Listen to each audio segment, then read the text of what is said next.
ஈரானுடைய மிக பழமையான விமானம் ஒன்று குவைத்தில் இருக்கக்கூடிய கேம்ப் பவுரிங் அப்படிங்கிற ஒரு இடத்தின் மீது தாக்குதல் நடத்தி பெரும் சேதத்தை ஏற்படுத்தியதா தகவல்கள் வெளியாகின்றன. போரோட தொடக்கத்திலேயே இந்த தாக்குதல் நடத்தப்பட்டிருக்கிறதாகவும் அமெரிக்கா இந்த தாக்குதலை திட்டமிட்டு மறைத்ததாகவும் தெரிவிக்கப்படுது.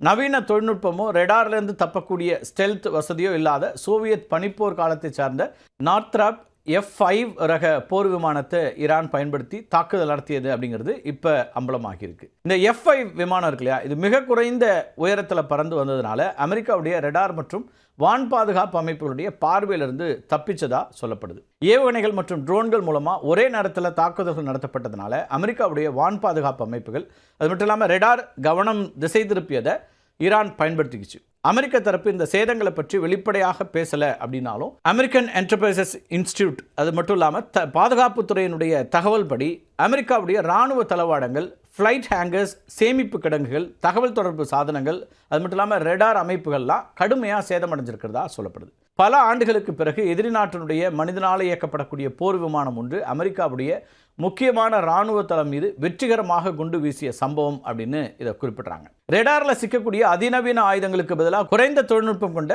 டம் பாம் பயன்படுத்தப்பட்டது தான் ரெடாருடைய கவனத்தில் படாமல் இருக்க முக்கியமான காரணமாக இருக்கலாம்னு இராணுவ ஆய்வாளர்கள் இதை பற்றி சொல்கிறாங்க. இந்த தாக்குதலால் ஏற்பட்ட மொத்த இழப்பு அது மட்டும் இல்லாமல் பழுதுபார்க்கக்கூடிய செலவு எவ்வளோ தெரியுமா?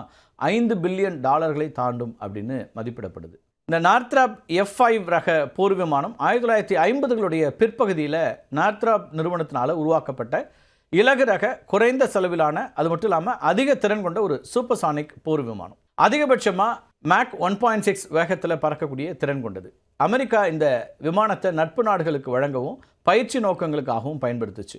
1970களில் அமெரிக்கா ஈரானுக்கு இந்த விமானங்களை வழங்கியிருந்துச்சு. 1979ஆம் ஆண்டுக்கு பிறகு ஈரான் அமெரிக்காவுடனான உறவை இழந்ததுனால இந்த விமானங்களை பழுது பார்த்துறது அதேபோல் உதிரி பாகங்களை தயாரிக்கிறதுலாம் கொஞ்சம் கடினமாச்சு. பல வருடங்களாக நடைபெற்ற ரிவர்ஸ் என்ஜினியரிங் மூலமாக ஈரான் இதனை தங்களுடைய சொந்த தயாரிப்பான ஹெசா கவுசர் அப்படிங்கிற பெயரில் அதை உருவாக்கியிருக்குது. இதனுடைய புதிய பதிப்பில் நவீன டிஜிட்டல் காக்பிட், மேம்படுத்தப்பட்ட ரெடார்கள் அது மட்டும் இல்லாமல் வழிகாட்டப்பட்ட குண்டுகளை சுமக்கக்கூடிய திறன் சேர்க்கப்பட்டிருக்கிறது.